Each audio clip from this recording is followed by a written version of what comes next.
ce plus d'actu et on va parler de la FIF puisqu'un quatrième candidat se signale. Alors que l'opinion est focalisée sur Idriss Diallo, Sori Diabaté ou encore Didier Drogba, eh bien un nouvel acteur du football annonce sa candidature pour la prochaine élection du président de la FIF. Son nom, Paul Kofi Kwadwo, âgé de 34 ans. Il est le président du centre de formation Eternum Football Academy. Voilà, c'est lui qui est au centre sur la photo. Alors, qu'est-ce que ça vous inspire? Qu'est-ce que vous pensez de cette quatrième candidature? Henri Jo? C'est surprenant. Vous riez? C'est surprenant. Pourquoi? On est voilà, un quatrième candidat. Moi, bon, ce monsieur, c'est la première fois que j'entends son nom.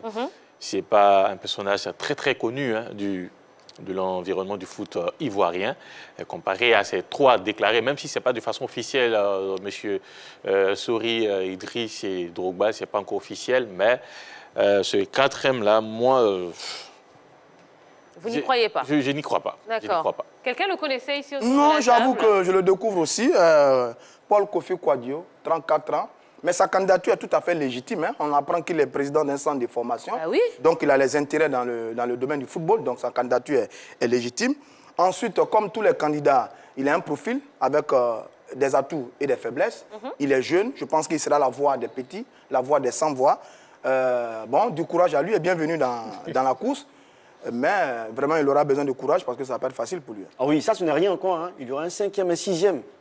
Ah bon? Oui, bien sûr. Il y a des gens qui ont fait des visions. Parce qu'on pensait que c'était les trois candidats seulement. Mais apparemment, il y a un quatrième. Il y a un cinquième qui arrive. Il y a un sixième même qui est en chemin. C'est possible, hein? Ah oui, c'est possible. Mais on ne peut pas avoir 6 candidats. Ah, mais... On ne peut pas avoir 6 candidats puisque nous avons 5 groupements d'intérêt. Et pour pouvoir avoir sa liste validée, il faut avoir au moins le parrainage d'un seul groupement. Donc, s'il y a 6 candidats, forcément, il y a... Mais est-ce que les thèses de la FIF disent qu'on ne peut pas Absolument, avoir... c'est de ça qu'il s'agit. Voilà. C'est de ça qu'il s'agit. Ah, et, bon, lui, il a 34 ans, pourtant l'âge requis est 35. Bon, peut-être on espère que jusqu'à ce qu'on dépose les candidatures, il fêtera son 35e anniversaire. Mais Tia, on peut créer un sixième groupement d'intérêt, non? Football féminin. Ah ben oui. Pourquoi pas? On en parlait hier. Pour les supporters. On en parlait hier. Pour les supporters. Ah oui. On en parlait hier. On aura une sixième candidate. Pourquoi pas? Alors justement, c'est vrai qu'il est moins connu, ce Paul Kofi Kwadwo, mais il va quand même falloir qu'il obtienne ses parrainages. Est-ce que ça vous semble pas un petit peu difficile quand justement on ne fait pas partie des plus connus dans ce milieu? Bon, il est attendu et à mon avis, il risque de ne pas y arriver. Parce que ce qu'on constate en ce moment, le candidat le plus célèbre, le plus aimé, Didier Drogba, il n'a pas encore les parrainages. L'excellent Idriss Diallo n'a pas encore de parrainage au niveau des groupements d'intérêt. Seul le redoutable, le grand favori, Sori Diabaté, domine les débats en ce moment. Parce qu'il a au moins 2 voix déjà avec les groupements d'intérêt. Donc les autres sont en difficulté. Donc dans cette bataille éléphantesque, pour parler comme Henri Joël, ce petit poussé-là, il risque de ne pas avoir beaucoup de temps de jeu. Ça va être terrible pour lui. Mais monsieur Roger Stéphane, est-ce que vous avez confirmation que les autres n'ont pas encore eu de parrainage? Mais comme on n'a pas encore de déclaration officielle, comme on n'a pas encore de déclaration officielle des groupements d'intérêt, donc on suppose qu'ils n'en ont pas encore. Et donc, Sori Diabaté en a 2, notamment les anciens footballeurs et les arbitres. Il en reste encore 3. Bon, on attend de voir ce que ça va donner pour Drogba et Idriss. Et pour l'instant, ils n'en ont pas encore. Il reste encore les médecins. Il y a eu les anciens joueurs. Les entraîneurs. Les médecins, les entraîneurs. Et la FI. Et la FI. Et la FI. Exactement. Et d'ailleurs, après le groupement d'intérêt, on va s'attaquer à la Ligue 1. Les 14 clubs de Ligue 1. Là aussi, il y a une très grosse bataille qui s'annonce. Qui pourra s'en sortir avec les trois soutiens, les 3 parrainages? Ça aussi, c'est un autre débat. Mais en tout cas, pour l'instant, certains candidats sont bien en difficulté. Et bien voilà. Donc, bienvenue dans la course, monsieur Paul Kofi Kwadwo. Et comme tous les autres, on espère en tout cas vous recevoir sur le plateau de la Grande Team, puisque ce plateau est ouvert à tous les candidats. Donc, et on va le rappeler le plus souvent possible. Aucun parti pris ici, chez nous. Tout le monde a le droit à la parole. Donc, n'hésitez pas. Venez nous parler un petit peu de votre programme. Ça nous fera très plaisir de vous recevoir. Allez, deuxième point de ce plus d'actu. Le départ de Ronaldo vu par le patron de la Liga. Et oui, il y a 2 ans, Cristiano Ronaldo quittait le championnat espagnol après 9 ans passés au Real Madrid. La Liga a perdu une star et a survécu. Pour Javier Tebas, le président de la Ligue espagnole, eh bien, le départ du Portugais est passé inaperçu. Alors, est-ce que vous êtes d'accord avec lui? Parce que c'est quand même... c'est un petit peu surprenant quand même, hein, cette déclaration. DJ Arsenal, vous êtes d'accord avec le patron de la Liga? Est-ce que le départ de Cristiano Ronaldo a eu un impact finalement? Oui, c'est clair que son départ a fragilisé un peu, je dis, le prestige même des Classicos. Parce que, mine de rien, je crois que le dernier Classico, même Lionel Messi a dû dire qu'un Classico sans Ronaldo, c'est pas vraiment, c'est un peu bizarre. Parce que voilà, le challenge n'est pas à son paroxysme. Du coup, c'est tout à fait évident que son départ a quelque peu fragilisé un peu. Ça a eu un impact en tout cas assez négatif sur le prestige de la Liga. C'est vrai, peut-être que le patron de la Liga, peut-être que le départ de Ronaldo lui a paru un peu bizarre. C'est pourquoi il dit ça. Sinon, ce qui est clair, ce qui est visible, ce qui est réel, le départ de Ronaldo a eu un impact bizarre sur la Liga. D'accord. Alors, bon, c'est de la communication, parce que ce n'est pas le président de la Ligue espagnole qui viendra dire, ben voilà, le départ de Ronaldo a fragilisé la Liga. On parle de quelqu'un qui est capable de claquer 50 buts par saison. Alors, un tel joueur, quand il quitte un club, forcément, ça se sent.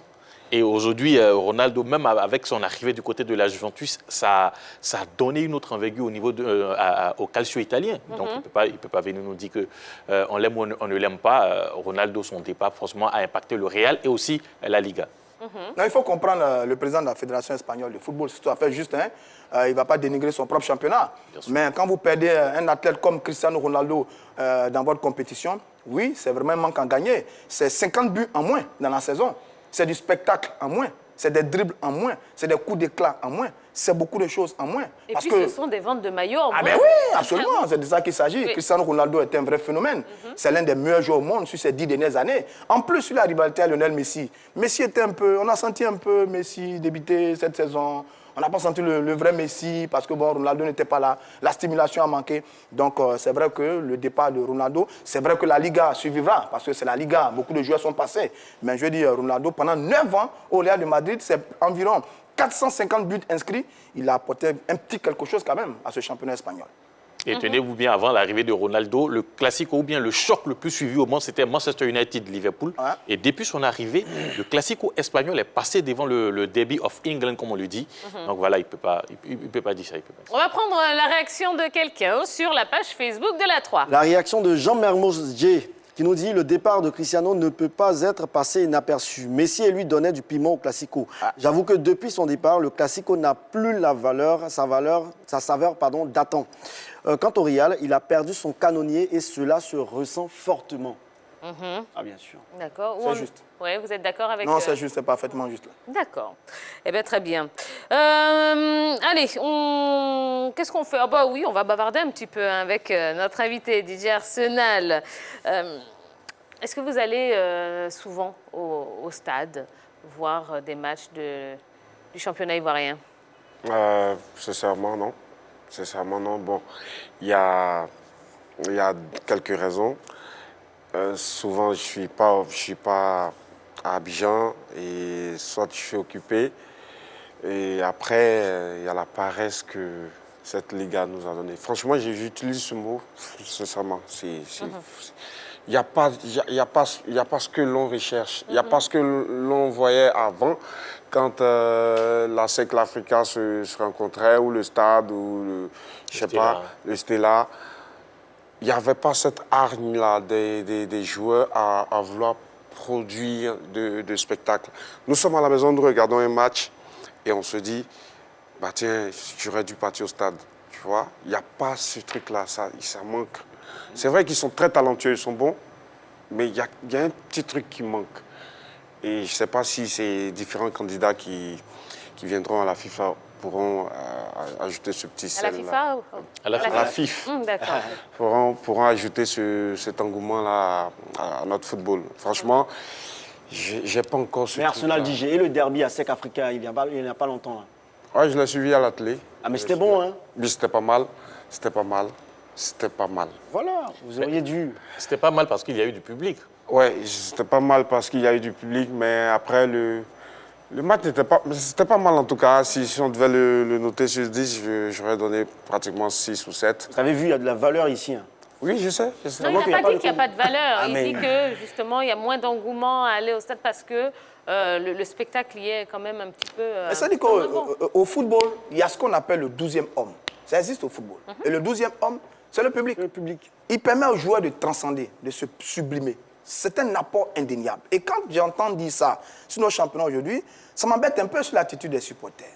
Parce que l'Olympique de Marseille ne gagne plus. Mais le Vélodrome est toujours plein. Milan AC ne gagne plus. San Siro est toujours plein. Je dis, le supporter, il aime la SEC comme vous. Il dit, la SEC, c'est ma famille. Quelle que soit la situation, je soutiens la SEC. Chacun fait son job. Les supporters ne font plus leur job. Je dis que si on doit attendre ce que vous dites là, mais vous n'allez jamais aller au terrain. Or, les clubs ont besoin de vous, Oui. de votre soutien, de votre apport financier pour pouvoir acheter des bons joueurs et produire le spectacle que vous attendez. Donc, diantre, réveillons-nous tous et retournons au terrain. Allons chanter au terrain, Didier. Oui, un concert au terrain, pourquoi pas? Non, c'est faisable, c'est faisable. Oui. Mais franchement, je me dis, c'est une chose qui envoie l'autre. Voilà, sincèrement, tu peux pas nous produire un football bizarre à un match et puis on va te suivre tout le temps. C'est compliqué. Ok, là c'est D'accord. vous qui voyez. Allez, troisième et dernier point de ce plus d'actu. On parle de l'UEFA, Ligue des Champions. Un Final 8 pour terminer la saison. 4 rencontres au niveau des huitièmes de finale. Hein, et ce sont les équipes hautes qui vont recevoir. C'est-à-dire, on aura un match à Turin, à Manchester, à Munich et à Barcelone. Après cela, intervient le Final 8. Comment ça va se passer? Ça va se jouer, comme vous l'avez dit, du côté du Portugal à Lisbonne. 2 stades ont été retenus. On jouera les quarts de finale du 12 au 15 août. Sur une seule rencontre. C'est l'équipe qui remporte la victoire passe au tour suivant.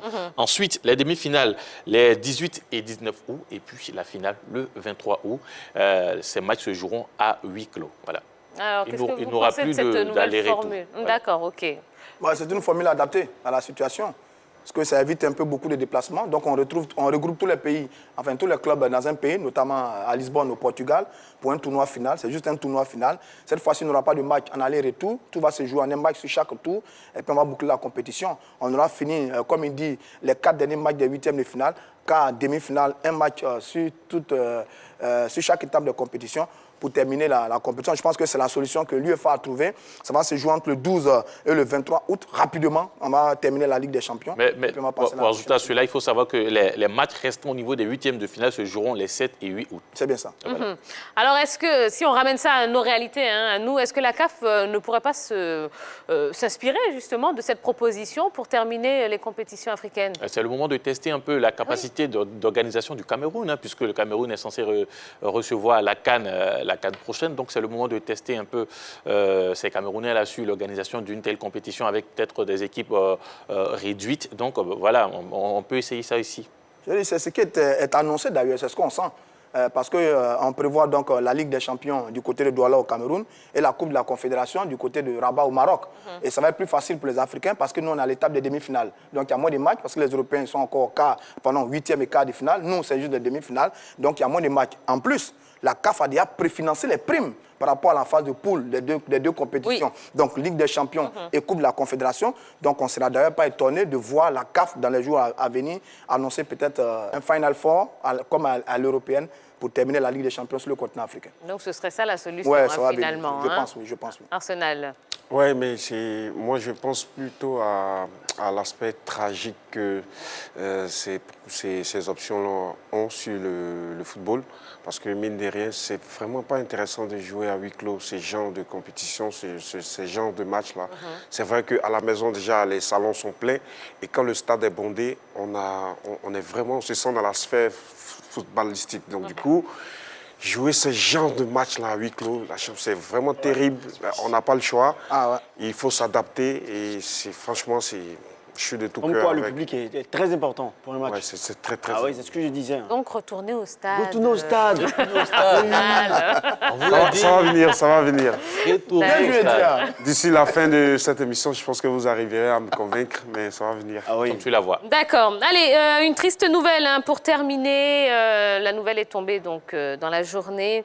Aka Emmanuel nous a quittés dans la nuit d'hier à aujourd'hui. Il souffrait de diabète et d'hypertension. Et d'ailleurs, on l'avait invité hein, sur le plateau de la Grande Team il n'y a pas très longtemps, il y a quelques semaines, où effectivement, il devait venir et puis il a décommandé hein, le matin même parce qu'il ne se sentait pas vraiment bien. Donc, toutes nos condoléances à la famille éplorée et puis à tous ces fans hein, du football parce que ça a quand même été un grand défenseur de l'USC Bassam et puis un très, très bel entraîneur également. Donc, vraiment, c'est une grosse perte hein, pour le football ivoirien.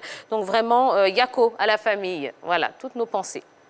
Allez, on va marquer une toute petite page de publicité. On va se retrouver dans un instant. Il y aura le buzz, il y aura causerie avec notre Jojo. Et puis un débat qui va parler des compétitions locales en quête de valeur. Et tout cela, ça se fera sur fond de musique et de bonne humeur grâce à notre invité de ce soir, Arsenal DJ, qui nous accompagne. Et d'ailleurs, profitez du petit temps de la pub, oui, pour lui envoyer un maximum de questions et de messages sur la page Facebook de la 3. À tout de suite.